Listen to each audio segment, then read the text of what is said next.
welcome back to a new episode of Franklin Covey's twice-weekly podcast on leadership with Scott Miller. I'm your host each week, where on Tuesdays and Fridays, I have the privilege of hosting and interviewing some of the world's most renowned thought leaders, whether they are best-selling authors, business titans, researchers, academics, people that have made discoveries, renowned creators, in some cases, people that have actually survived remarkable tragedies and setbacks and live to tell about them and share their journey back from recovery. Each week, we like to invest in you in your leadership skills, whether you are a solopreneur, entrepreneur, intrapreneur, whether you are a CEO in the C-suite, first-time leader, or perhaps you are not leading anyone other than just yourself through a very difficult time in the economy or the world. We're delighted to invest in you each week. Franklin Covey, of course, being the most trusted leadership firm in the world. Today, our guest is Tom Bilyeu.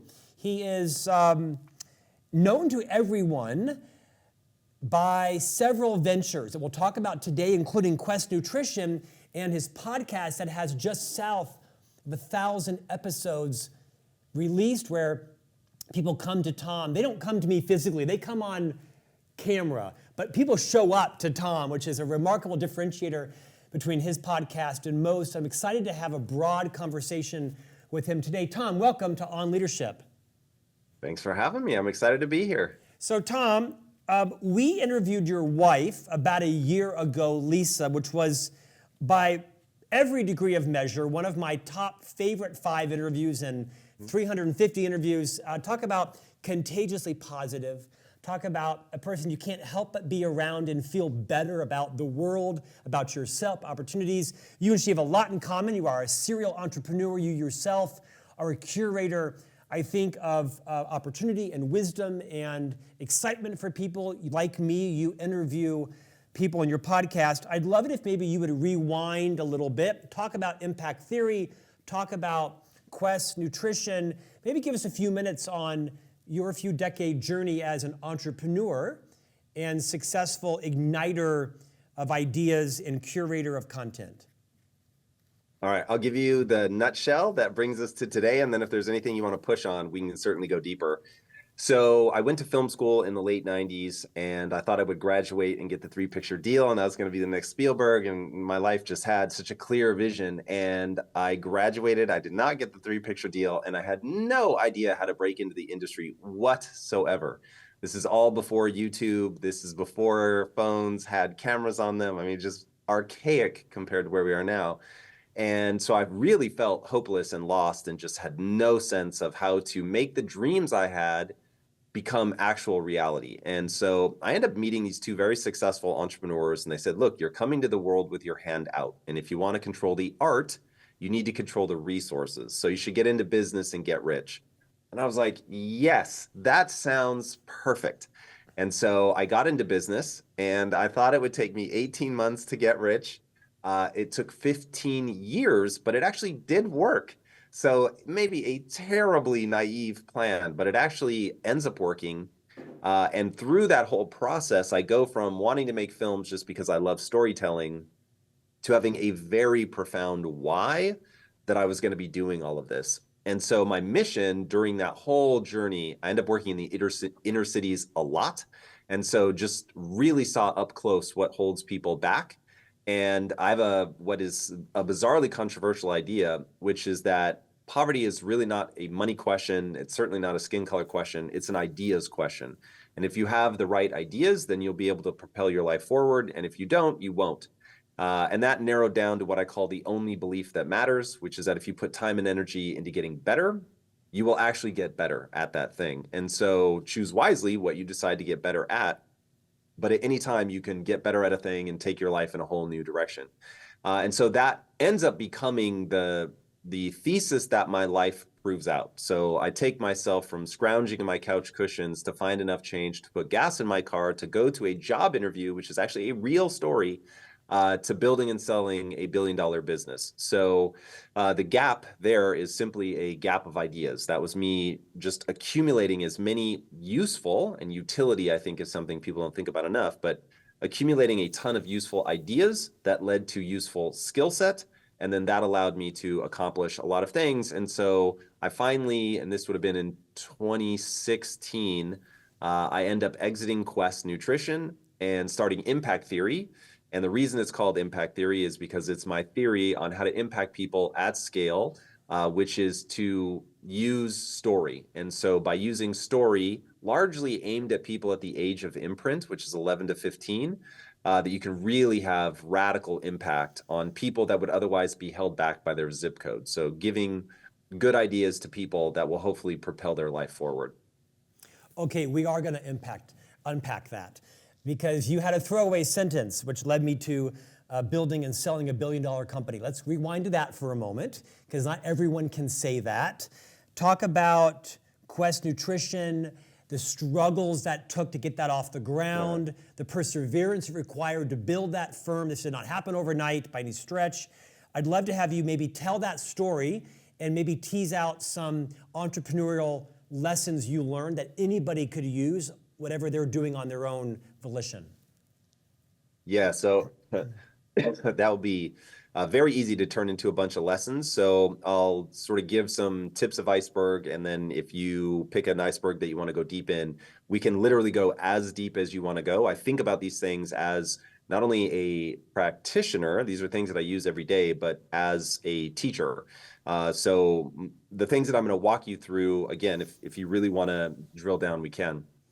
Okay, so everything ultimately boils down to the physics of progress, and Quest Nutrition was that example lived in real time. So the physics of progress is really quite a simple idea. You're trying to get out of the world of analogy, and you're trying to get into thinking from first principles. So the reason I call it the physics of progress is that you're really trying to identify what my wife and I call the no BS way to overcome any set of problems. So you're trying to get literally to the physics of an issue. And so when we were building Quest, we just kept asking the question, and for people that don't know, Quest was largely a protein bar company. Certainly that was the core of the success. And the question was, why hadn't anybody created a protein bar that tasted like it had sugar, but didn't have sugar in it? Because we're like, there's no way, it's such a simple idea, there's no way that nobody had thought of it before. And at the time that we launched back in 2010, and we'd started thinking of the idea back in 2008, at that time, it just didn't exist. Either protein bars had a ton of sugar and tasted great, but they just had a ton of sugar, or they didn't have sugar in them, but they tasted like cardboard. And so there was nothing that was enjoyable to eat and was actually good for you. And so if you're dealing at the level of physics, then you start just trying to identify where the issues. So we went to a co-manufacturer first, and a bunch of them, and they all said, this bar can't be made. Okay, why can't this bar be made? This bar can't be made because all of the manufacturing equipment that has been created over the last 70 years assumes you're going to be using one ingredient, and that ingredient is high fructose corn syrup. Why is that? Because it generated subsidies. Okay, so you've got farmers who are incentivized to make this high fructose corn syrup, which happens to be metabolically terrible for you. The machine companies know you're going to be using it because there are government incentives to do so. So they build the equipment assuming that you're going to use it. And now when you take that out, all of a sudden the product can't be made. And so everybody, and this is again, just us trying to figure out why hasn't anybody done this before, at the actual level of the physical reality of making the product. And so we get to that question and we go, oh, okay, we're either going to have to add high fructose corn syrup into our product, or we're going to have to create our own equipment. And so everybody else before us that had encountered that question, they all gave the same answer, which is I will put high fructose corn syrup in my bar. And I get it. It's certainly much easier. And I'm sure a ton of businesses were built using that as a successful method. But our why was all about ending metabolic disease. So I was showing up every day thinking about my mom and my sister who were morbidly obese. I came from a morbidly obese family. I used to be 60 pounds heavier. Like, this was just a really intimate battle for me. So it was like, okay, to add high fructose corn syrup to this to make it producible makes no sense. So that only leaves engineering our own equipment. Then the thing becomes, well, are you absurd enough to think that the three of us that were just at a technology company are actually going to be able to figure out manufacturing? And thankfully, one of the three of us was an Iowa farm boy, and so he really felt confident that he could figure it out. And to cut to the chase, he was able to figure it out. So we end up taking on the burden of manufacturing. We end up engineering our own equipment, and it works. And so as you begin overcoming these very real challenges, if you have the timing right, you have the why right, you have the narrative right, and you get the product right, then you can really be on a rocket ship. But we used to joke that Quest Nutrition was an overnight success 12 years in the making, because we had built that other company before it and learned so many brutal lessons. The early days of Quest, while we could see right away that there was a desire for this product to exist, needless to say, doing all the things that we had to do from a manufacturing standpoint were, whew, they were a whole thing. But yeah, it ended up working, obviously, and going like gangbusters. And now the thing that I'm always trying to teach to people is the physics of progress, like getting into that loop of, I have a hypothesis, I turn it into a test, I know what I'm trying to accomplish, I run the test, did I accomplish it, yes or no? If no, why not? Get a little bit smarter, improve your hypothesis, and repeat the cycle. And it really is that simple. But if you want to go deeper on that, we certainly can. There are a couple of key points where everybody basically fails. Tom, unlike me, you have built and sold a billion-dollar company. Like me, you had the opportunity to interview some of the greatest minds in business and thought leaders. As you look back at the success of Quest Nutrition and the mission and the margin that you created with your partners and the subsequent sale, independent of perhaps serendipitous things that were unique to your success, timing, the fitness industry, are there some governing principles that you have matched between your own success and failure and that which you've teased out of 1,000 guests and interviews that you might speak to solopreneurs, entrepreneurs, business leaders to say, these are some things that are governing principles that you will either break yourself against or align yourself with if you intend to be successful? For sure. So there are a couple. Number one is what I say that the job of a CEO is really to understand how to solve novel problems. And the way you solve novel problems, which I'll define as problems not only have you never seen before, nobody's ever seen before. So there is no book, podcast, nothing that you can go turn to for them to help you solve that problem. But there is first principles thinking, which is effectively just the scientific method. So once you get good at first principles thinking, then you're going to be able to exist in that loop that I was explaining, the physics of progress. Okay, so that's one. You just have to understand first principles thinking. You absolutely have to understand the physics of progress. The other is to understand you are having a biological experience. And by that, I mean the human mind has an essence. It works in a certain way. And once you start thinking of the human mind as a flesh-based AI, then you will begin to realize, oh, it's just this thing that has a set of rules that is trained on a set of data. And thusly, when you give it an input, it gives you a relatively predictable output. And your job, if you're selling a product or if you're working with people, since I know your audience, a huge part of this is leadership, is just really understanding that the reason you can teach leadership is because the human mind has an essence that is very predictable. And when you understand that essence, then your whole job is about, okay, I'm going to do this thing. I'm expecting this outcome. If you get that outcome, it means that your, what I call base assumptions, have a high degree of predictive validity. So what you believe to be true about the world is actually close to accurate, even if it's not 100%. But you said, I'm going to do this and I'm expecting this outcome. I did it and I got that outcome. Cool. High predictive ability. If you think I'm going to do X, Y, Z and I'm going to get B result and you do it and you get F result, well, now you know that there's something broken in your mental model. And getting people to understand that they're having a biological experience, that the human mind has an essence that is knowable, that is hyper predictable, despite all of our, strangenesses and how much variability there is from person to person. The entire marketing industry is predicated on the knowability of humans at the once you go up to the societal scale. At the individual level, yes, they can be very, very confusing and hard to predict. But when you step up a level, they really do become very, very predictable.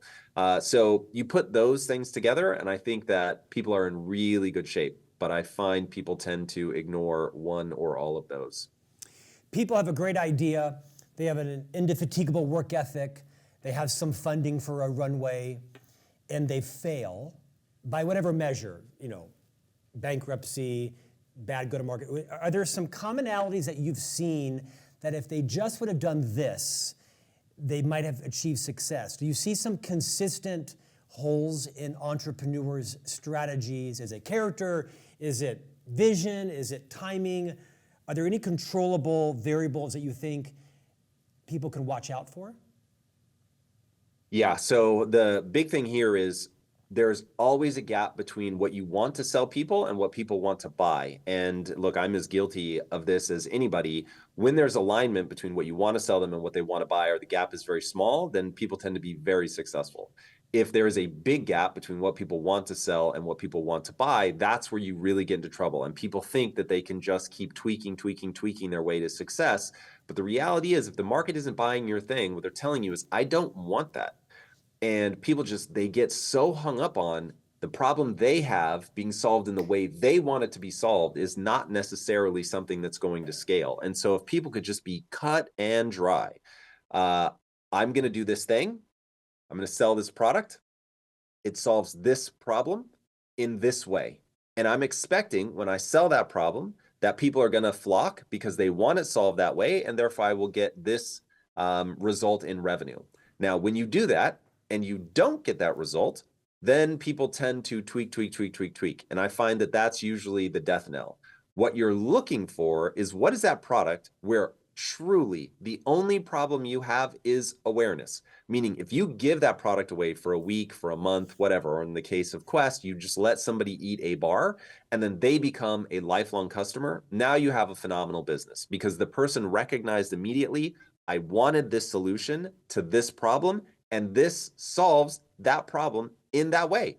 And so now I'm super hyped. So to say it another way, a lot of times what people are trying to do is change consumer behavior instead of leveraging consumer behavior. So the idea that was driving Quest was, I already know people are going to eat cakes, cookies, all the cheap food in the world. So what if I made things that were as reminiscent of cheap food as humanly possible, but made it so that it just happened to be good for you? You were choosing it based on taste, but it happened to be good for you. Then I don't need people to decide that they want to eat healthy.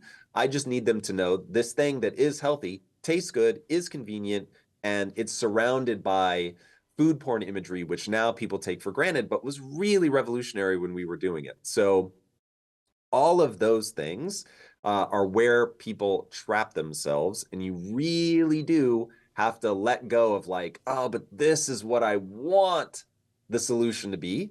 And when the market tells you no, you have to step back and re-envision things all the way down to the offer, which often means changing the product and the positioning. Tom, was Quest your first big business venture? Did you have some other things you tinkered with on the way that imploded or you learned some lessons from? Yeah, of course, unfortunately. So yeah, I launched my first real company when I was probably 21. It was a photography company where I learned the lesson that trading time for money is just not a very useful equation, but it actually was really powerful. That was the first time I made a profit where I would do this thing. I had a certain cost coming into it and I could actually make more than my cost coming out of it. It was pretty magical. That actually got me very addicted to entrepreneurship. And so then it became a question of, how do I scale this thing? How do I break the time for money equation? So yeah, had several things that just did not go anywhere. And then we had our first sort of semi-success where technically at one point I was worth $2 million on paper. But we ended up selling that company, which was Awareness Technologies, for a lot less than that. But was a really good learning experience, certainly for me, because I started that company as just a copywriter, and I worked my way up from copywriter to actually being a co-owner of the company. And that was a tremendous experience of what it takes to really play at the level of an owner and get so good that people would rather give you a piece of their company than lose you. That was pretty important in my journey, but that company did not end up being a big financial win for me. My partners ended up making some money on it. But that obviously led to Quest, and so I just have no heartburn whatsoever. You strike me as a person of very disciplined thought, very deliberate in your thinking. Is this your natural personality? Did you build this over time? Was there someone, a book, a course, a mentor that maybe you might say this was a transitional experience or person in my life that inspired you to become more disciplined in your thought, your actions, your behavior? By nature, I'm a fractal thinker. So it's very helpful. It allows me to keep pushing myself until I get to the answer. But would I consider myself by nature a disciplined thinker? No, I would not. But this is the great thing about being in the world of business is the market just does not care about your feelings whatsoever. And you either are selling them something they want at that price or you're not. And so you have to constantly adjust. And so for me, at least, that engendered a just absolute obsession with efficacy. Does this work? And to define that, you have to know where you're trying to go. And then you have to understand, is what I'm doing now getting me there, yes or no? And so over time, I realized if you couldn't explain something simply, and speaking to the question of did I read somebody or did I have a mentor, I've read so many books in my life, which I just cannot stress enough. If you're not, I consume now running a company, I still consume about at least 2 hours of learning a day, 7 days a week, 365 days a year on average. And yes, that includes Christmas. So when you average my entire life, I am obsessively curious, and I'm always aimed at something that I'm trying to learn that has utility in my life. So going out and realizing I have to structure my thinking, I encountered Einstein, who basically made it abundantly clear to me that if you're going to make progress in the way that you're doing things, you're going to have to be trying things, testing things, acknowledging what's working, what's not working, and then moving forward. So yes, that was where just through all of that reading and then being tested against the marketplace, I realized you have to have an idea. You have to put that idea to the test. You have to be honest about what the results say, and then you need to adjust accordingly. And if you follow that loop, then you'll make progress. And if you don't, you won't. So it was really necessity that forced me into the disciplined thinking. And the exact quote that Einstein gave me was, if you can't explain something simply, you don't understand it well enough. And so I just really got disciplined about forcing myself to, while I may start thinking in fractals, that I wasn't finished thinking until I could say it in a single sentence. I'm writing that down because that's a great quote for me to use with one of my clients right now. Let's indulge me. I'd like to do a speed round on your Impact Theory podcast. So I'm going to ask you about 3 or 4 different guests and let you pick them. Nearly 1,000 episodes that you have taped. Which guest did you interview and they changed your mind on a topic that you were pretty entrenched on going into the interview? Well, David Goggins had the most profound impact on a base assumption I had that I didn't even know I had, which is that when you are just frazzled, fried, exhausted, that you are at your limit. And what he taught me was, nope, when you are frazzled and fried, you're about 40% of the way to your actual physical abilities. And so that additional 60% is really a gut check. It's just a question of how badly you want it. So that was pretty profound. I tend not to be somebody that's super entrenched, but if you want to give me a real belief, your audience is probably going to glaze over. But I had a guest on named Peter Attia in the health space, and I would have been able to pass a lie detector test that if you're morbidly obese, you are guaranteed to be unhealthy. And I still have such a hard time saying this out loud because it will lead people in the wrong situation, in the wrong direction. But whatever's true is true. You can both be obese and have healthy blood markers. It's just that the odds are that obesity is typically found when you are, your blood markers are just an absolute disaster. But the putting on fat is actually a protective mechanism of the body's. And so being lean is not necessarily an indicator of good health. It simply means that your body is not using the strategy of storing fat to protect your health, or that you are living a healthy lifestyle. But you can't tell until you check the blood markers. And so that was in real time, probably the moment I was most jarred out of a belief that I held. But I try to have strong convictions loosely held. So my beliefs are changing all the time, because going back to what I said earlier, I am driven by the predictive validity of an idea. And if the idea does not predict the outcome, then I'm immediately going to change it to one that gives me more predictive ability. Impact theory guest that haunts you the most, and could be haunt you in a positive way, that said something that maybe you think about more than the other guests. Perhaps it was the way they behaved. Maybe it was one of the theories they had or the way they managed themselves that's inspired you. Could be haunting, could be positive or negative. All right, I'm not going to name them because it just doesn't seem nice. It's not kind-spirited. But I have had people on the show that use the word quantum to mean magic, and I could not disagree with that more. And so the virality of that idea that people can slide in ideas that disempower people because they are not predictively useful by saying, oh, but it's happening at the quantum level in the brain. As somebody who really wants to give people ideas that will actually make their life better, I get very uncomfortable with that. And people tend to gravitate to those episodes, man. Let me tell you, if I just did episodes about that, oh my Lord, my podcast would be 4 or 5 times bigger than it is now.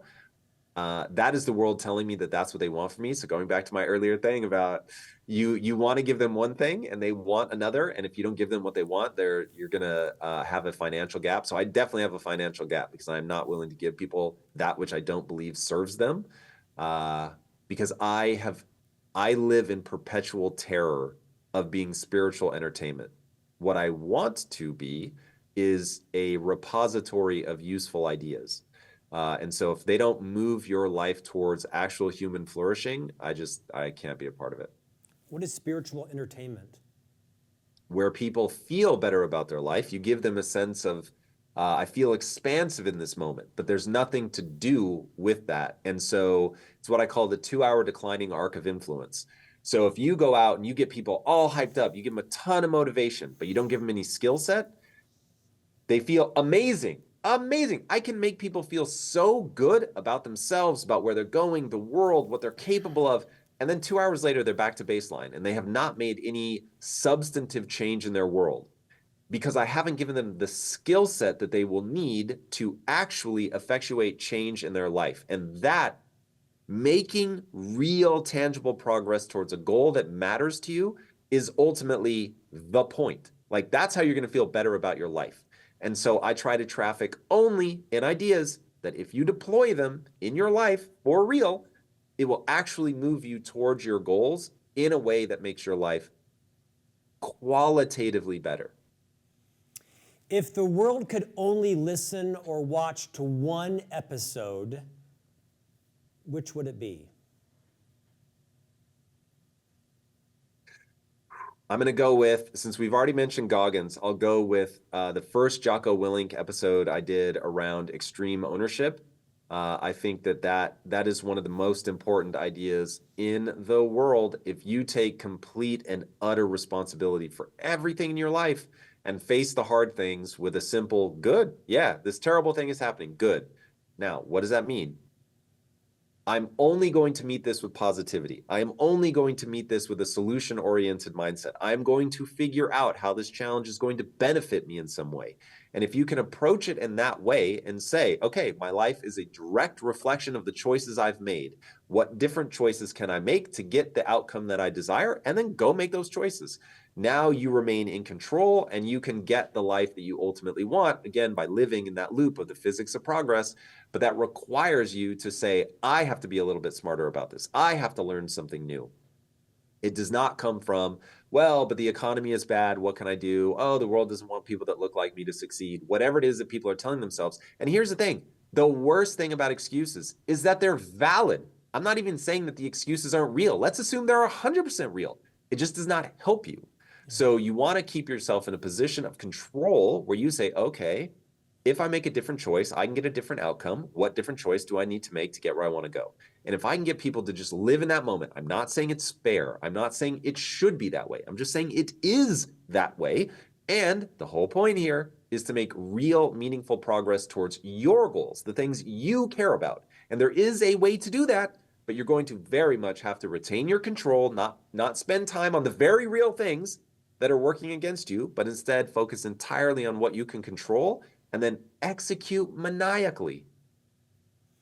Tom, is there a mindset that you, a belief system, a mindset, a habit that you have disciplined in your personal life that you would say, gosh, let me tell everybody about this because it's had the most consequential impact on your peace, your marriage, your friendships, your reputation, your legacy? What have you learned from 1,000 people that you'd like to impart into us in terms of how you apply it into your own life?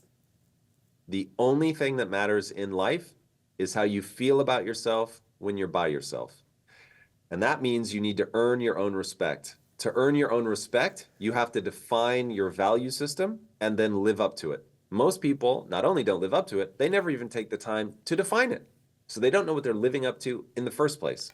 But if people took the time to say, this is how I believe people ought to be, and then went and did that, even if the world comes and attacks them, they'll be like, people shouldn't act that way. So I'm not going to act that way to conform or to get your accolades. I'm going to be high integrity. I'm going to be in alignment with my values. And whether the mob comes for me or not, whether people are cheering me on or screaming at me, I feel good about who I am because I took the time to define how I believe people ought to be, and I live in accordance with that. And then if you step out of alignment with your values, then you know, hey, I said that I either should be doing this thing that I'm not, or I shouldn't be doing this thing that I am, and so I'm going to immediately correct my behavior. But people don't understand. They have a value system. Whether they have defined it or not, they have a value system. If they pull that into their conscious mind, take time, write it down, document it, now it becomes a thing that they can adhere to. And once they adhere to it, man, in those quiet moments, you're going to feel awesome about yourself because you know you're living in accordance with your values. I read once that one of your values is empowerment through story. Hopefully I'm quoting that right. What does that mean? And maybe riff on that a little bit around your passion about story and storytelling. Yeah, so at Quest, I started something called Quest University. So this was in the inner cities. We had 3,000 employees, and 1,000 of them grew up as hard as you can imagine. Gang members, drug dealers, just absolute horrendous poverty. And my wife and I have a philosophy in life that it doesn't matter who you are today, it matters who you want to become and the price you're willing to pay to get there. So I said to her, hey, is that real? Or are these just like clever words that we say, but we don't really mean it? She's like, no, of course we mean it. So I was like, okay, that then makes the prediction that we should be willing to hire somebody, even if they have a felony conviction. And so we were like, yep, we will consider somebody for employment, even if they have a felony conviction. So we put the word out on the street, and we had people lined up around the building just to be interviewed. It's absolutely amazing. We end up hiring a bunch of people that just did not understand how to work at a high level in a business. And so we wanted to train them with Quest University. And so I said, look, I will come early. I will stay late. I will teach you everything I know about entrepreneurship. I will teach you how to build a competitive nutrition company. I will hold nothing back. I will tell you everything that I know. You'll be as empowered as a human can be to either stay here or leave. You'll be in control. Your life will be better forever for the things you've learned. Now, that changed the lives of a handful of people, and it was absolutely amazing. And I could tell you many a story that ended in just incredible success stories. It was wonderful, beautiful, beautiful. However, it only impacted the lives of about 2% of the people that I taught it to.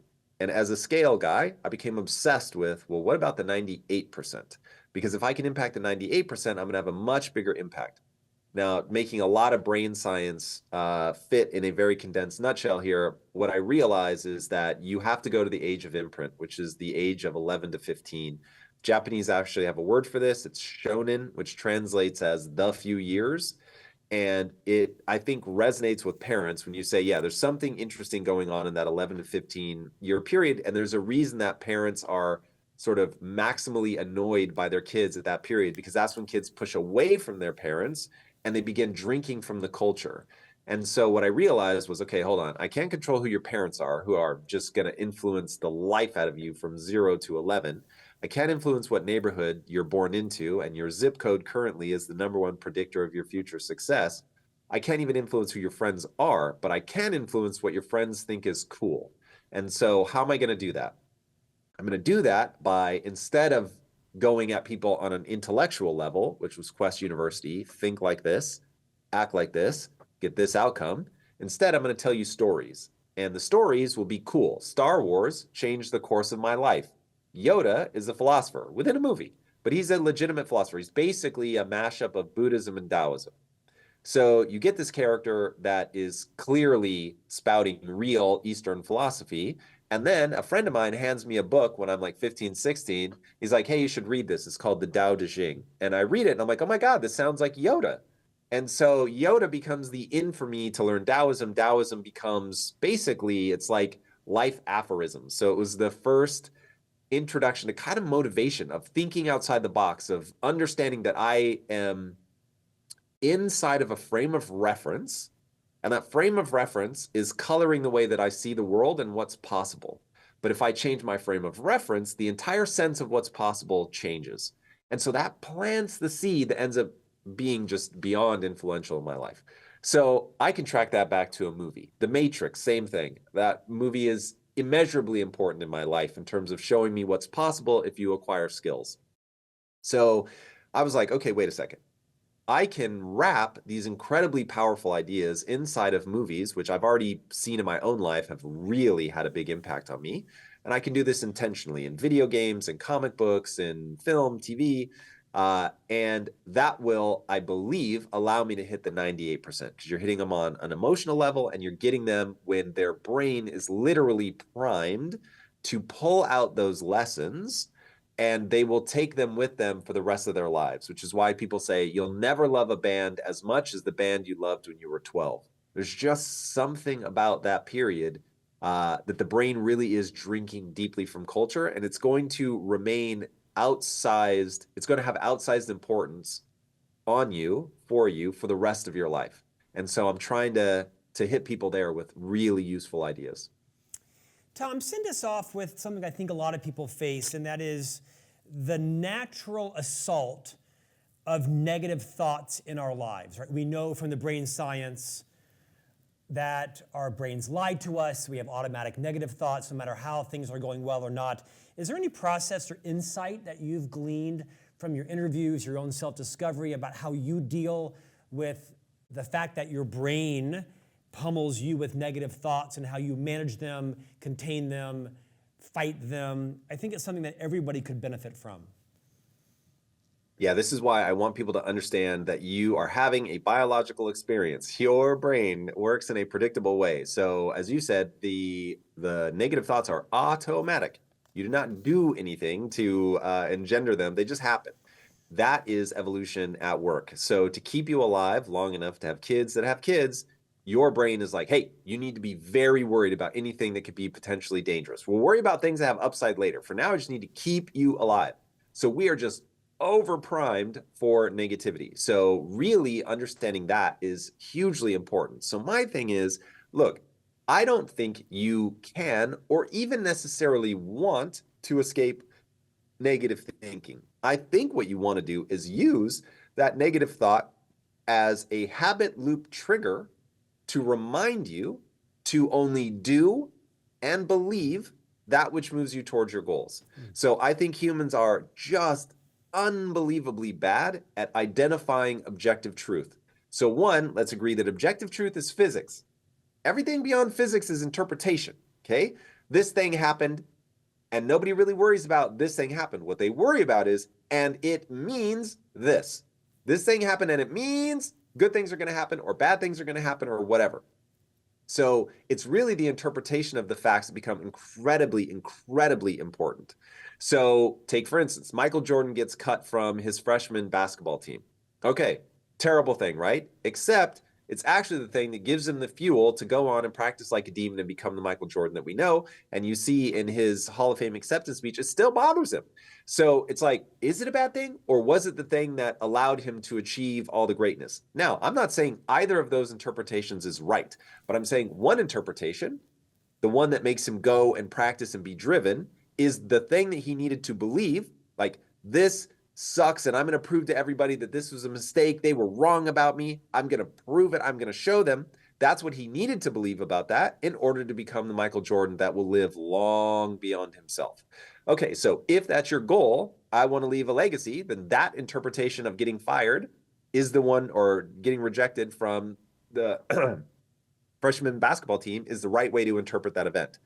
If, on the other hand, you're like, nah, I don't really care about basketball, then it could be, oh, by getting cut from this team, this is a thing that allowed me to go pursue guitar. And so now I freed up that time to go do that. Great. But if the one that you choose is, I got cut from the basketball team and that means I'm a loser, then my question is, how does believing you're a loser move you towards one of your goals? Because if you're just doing it to beat yourself up, that doesn't make any sense. And in fact, you may have a hidden value in there where you think people that are untalented need to be punished in some way. And if you pull that into the forefront, something tells me you're going to be like, yeah, that's actually really dumb. It just makes me hate myself, which does not have any additive value in my life. And so that's why I have the rule in my life that I only do and believe that which moves me towards my goal. Now, I'm not saying don't believe things that are real. I believe in physics. My whole thing is to get to the highest predictive validity. I want the things that best predict the outcome of my behaviors. I'm just saying humans are actually really bad at discerning what is actually ground truth. So if I know I'm bad at it, and interpretation matters a lot, I'm going to choose the interpretation that propels me fastest down the path to my goals. And the second I realize, oh, this is actually based on something that's nonsensical, it doesn't work, it isn't moving me towards my goals, and I'm going to say, even though that interpretation may make me feel good, it's not actually leading me to my goal, so I'm going to adjust.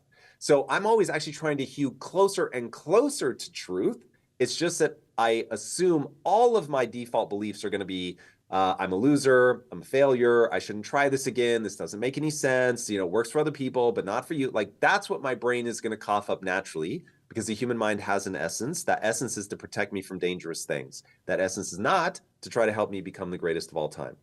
So when you start looking at your brain that way, it becomes very easy to avoid some of those traps with that simple rule of either that you only do and believe that which moves you towards your goals. I'm very mindful of our time. One last question. It's around AI. I know you're not an AI expert, but you certainly can opine on this. I play one on YouTube. You play one on YouTube. Let's delve into your expertise. The world is obsessed with where AI is headed, right? With a number of books coming out and magazine articles and interviews. I heard someone recently say, AI isn't going to take your job.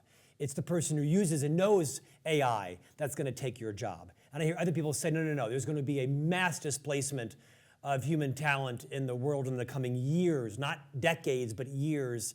As you research and read and study and implement and interview, would you kind of opine on what you think people in the world, business people in the world, who may have some fear about their relevance, their job, their industry, the viability of their company, their service, what do people need to know from Tom Bilyeu?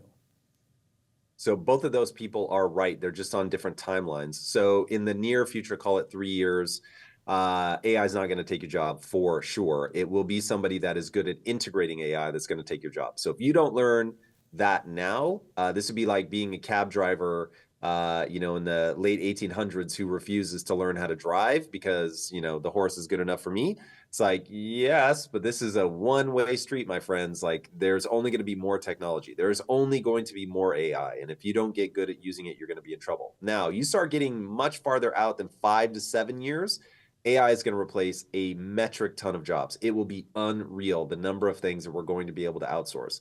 You start talking in the 10 to 15 year range, now you have robotics. Even physicality is not going to protect you. You're going to have robots doing all kinds of things. This is an area where people need to be thoughtful. Now, remember, panicking doesn't help anybody. So panicking is never the play. The play is to be engaged with this. It is coming. There will be no stopping it. Of this, I assure you. So figure out, how are you going to use it in your life? How do you leverage it as much as humanly possible? And then pay attention to where it's going so that you can understand. You'll never be able to future-proof yourself, but how can you always be a step ahead of the curve? And then also to remember that ultimately what AI is going to usher in, it's either going to kill us all, which I don't think spending a lot of time thinking about that makes sense unless you're going to be the one that goes and lobbies the government for regulations, in which case we need very smart people doing that. If that is your calling, by all means, go do that. But assuming that you're not going to do that, just literally set that aside. Don't give any more thought to it. think only about the positive outcome of AI, because there are tons of people that are going to work to make sure that we get there safely. So the safe play in AI looks like bringing energy costs effectively to zero. If energy costs drop to effectively zero, then now all of a sudden you can have basically anything you want. And the only thing that you're going to be fighting against is the human desire to be relatively better than other people. And if you have not admitted that to yourself yet, then you're going to have to overcome that, because AI really will bring an age of abundance, assuming that we survive, which, look, I'll be the first to admit there are hurdles that have to be crossed well there. But in this talk scenario, let's assume that we've got amazing people handling that solution. But by giving birth to a level of intelligence that is self-improving, the next 30 years, I really do believe we're going to hit escape velocity, and you're going to be able to get virtually anything you want effectively for free. It really will be a world of abundance. Now, that doesn't mean it will be a better world, because the human mind works in a certain way, and we just absolutely hunger for relative difference. So it'll be interesting, but stay on the cutting edge.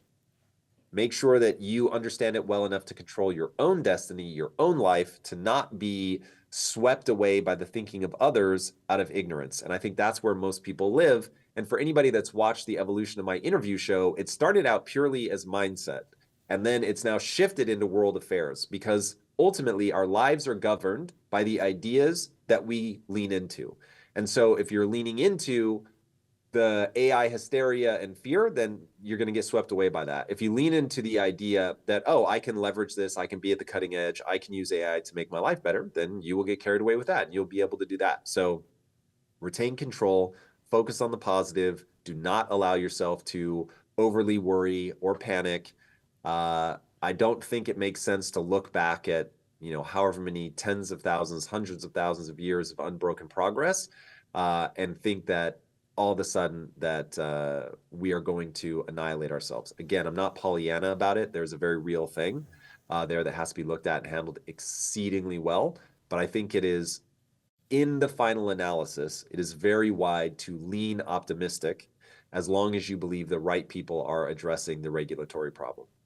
Tom, any final prescription or advice for the 30 or 40-year-old that's far out of college, and they're not going to enroll in a college, MBA course or IT course, but they still have 30 years left in their career, or 15 years left in their career, and they don't find themselves in their 50s becoming irrelevant? Have you found any resources, or is there a book or a series or any courses you might say, hey, you need to be watching and studying this so you know how to adopt AI into your field of experience or work? Wouldn't do a book. Those are going to be way too outdated. I would focus entirely on the platform X, and just follow people that are thought leaders in AI, and be on YouTube. And if you spend 20 minutes a day on AI, you will be so much farther ahead than the average person within 3 months. It's thrilling. It's really exciting. Like, if you just take off the doom and gloom hat and really look at the positive things that you can use in your own life, it's really pretty extraordinary. I am not blind to the existential crisis that this gives all of us that are in the artistic field. I am certainly not immune to that.